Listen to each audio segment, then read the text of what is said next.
നമസ്കാരം. എൻസിപിയുടെ അധ്യക്ഷ പദവിയിൽ നിന്നും പടിയിറങ്ങാൻ പി സി ചാക്കോയെ നിർബന്ധിതനാക്കിയത് എന്ത്? പി സി ചാക്കോയുടെ രാജിയെ സംബന്ധിച്ച വാർത്ത ഇടതുമുന്നണിയെ ആശങ്കപ്പെടുത്തുകയാണ്.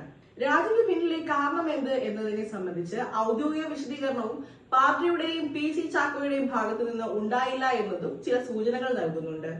എൻസിപിയിൽ കാലങ്ങളായി തുടരുന്ന തർക്കം തന്നെയാണ് രാജിക്ക് പിന്നിലെന്നാണ് ആദ്യം വന്ന സൂചനയെങ്കിലും പിന്നീട് പല അഭ്യൂഹങ്ങളും ശക്തമാവുകയാണ്. ചാക്കോയ്ക്കെതിരെ പാർട്ടിയിൽ അസ്വാരസ്യങ്ങൾ പലതായിരുന്നു.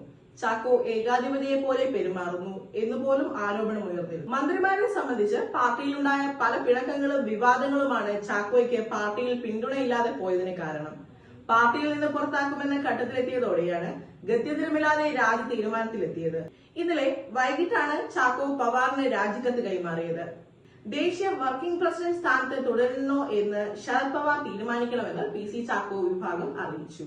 പാർട്ടിയിലെ ബഹുഭൂരിപക്ഷവും ചാക്കോയ്ക്കെതിരെ നിലപാടെടുക്കുന്നതോടെ ഗത്യന്തരമില്ലാതെ രാജിവെച്ചൊഴിയുകയായിരുന്നു. കോൺഗ്രസ് വിട്ട് എൻസിപിയിൽ ചേർന്ന ചാക്കോയുടെ രാഷ്ട്രീയ ഭാവി ഇതോടെ പ്രതിസന്ധിയിലായിരിക്കുകയാണ്. ശശീന്ദ്രനെ മാറ്റി തോമസ് കെ തോമസിനെ മന്ത്രിയാക്കാൻ നടന്ന നീക്കങ്ങൾ മുഖ്യമന്ത്രിയുടെ ഇടപെടലിനെ തുടർന്ന് നടക്കാതെ പോയതിനു പിന്നാലെയാണ് അധ്യക്ഷ പദവി ഉപേക്ഷിക്കുന്നത്. ഇതിനിടെ ശശീന്ദ്രനും തോമസ് കെ തോമസും തമ്മിൽ കൈകോർത്തതോടെയാണ് പി സി ചാക്കോയ്ക്ക് സ്ഥാനം രാജിവെക്കേണ്ടി വന്നതെന്നും സൂചനയുണ്ട്. തോമസ് കെ തോമസ് സംസ്ഥാന അധ്യക്ഷനാകുന്നതിൽ ശശീന്ദ്രൻ വിഭാഗം പിന്തുണ അറിയിച്ചതായാണ് റിപ്പോർട്ടുകൾ. എന്നാൽ രാജിക്ക് ശേഷമുള്ള ചാക്കോയുടെ നീക്കം UDF-ലേക്കോ അതോ BJP-യിലേക്കോ എന്ന ആശങ്കയിലാണ് ഇടതുമുന്നണി. മഹാരാഷ്ട്ര തിരഞ്ഞെടുപ്പിൽ ദേശീയതലത്തിൽ എൻസിപിക്കുണ്ടായ ശക്തിക്ഷയം കേരളത്തിലെ പാർട്ടിയുടെ അധ്യക്ഷ പദവിയിൽ നിന്നും പടിയിറങ്ങാൻ പി സി ചാക്കോയെ നിർബന്ധിതരാക്കിയതെന്നും സൂചനയുണ്ട്. അഖിലേന്ത്യാ തലത്തിൽ പവാറിന്റെ നേതൃത്വത്തിൽ ഇന്ത്യൻ മുന്നണിയിൽ തുടരുന്ന എൻസിപിക്ക് ഇനി രാഷ്ട്രീയ അസ്തിത്വമില്ലെന്നതാണ് യാഥാർത്ഥ്യം.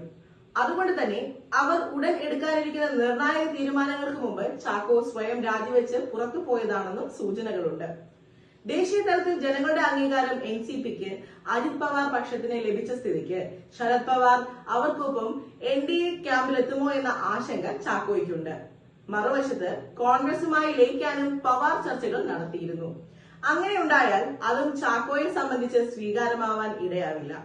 അതുകൊണ്ട് തന്നെ സംസ്ഥാനത്തെ എൻസിപി ഒരു പ്രാദേശിക കക്ഷിയായി മാറണമെന്ന ആലോചന അദ്ദേഹത്തിനുണ്ടായിരുന്നു. പരസ്യമായി അത് പാർട്ടിക്കുള്ളിൽ വ്യക്തമാക്കപ്പെട്ടെങ്കിലും ചില ചർച്ചകളിൽ ചില സൂചനകൾ ചാക്കോ നൽകിയപ്പോൾ തന്നെ ശശീന്ദ്രൻ പക്ഷം അതിനെ നഖശിഖാന്തം എതിർത്തിരുന്നു. പാർട്ടിയിൽ തന്റെ തീരുമാനങ്ങൾക്കെതിരെ എതിർ ശബ്ദമുയർന്നതും അദ്ദേഹം തിരിച്ചറിയുന്നുണ്ടായിരുന്നു.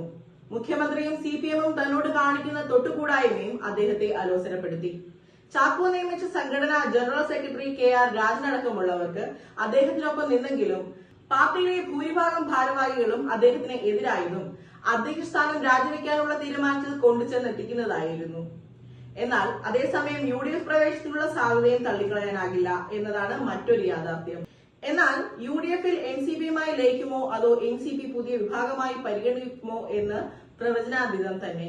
എന്നാൽ UDF-മായി ലയിച്ചാൽ എന്ത് പദവി നൽകി സ്വീകരിക്കുമെന്ന ചോദ്യം പ്രസക്തമാണ്.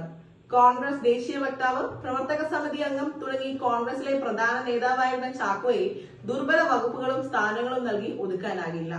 അദ്ദേഹത്തിന് അർഹിക്കുന്ന അംഗീകാരം നൽകണമെന്നത് വലതു മുന്നണിക്കും കോൺഗ്രസിനും മുന്നിലുള്ള വലിയ കടമ്പ തന്നെയാകും.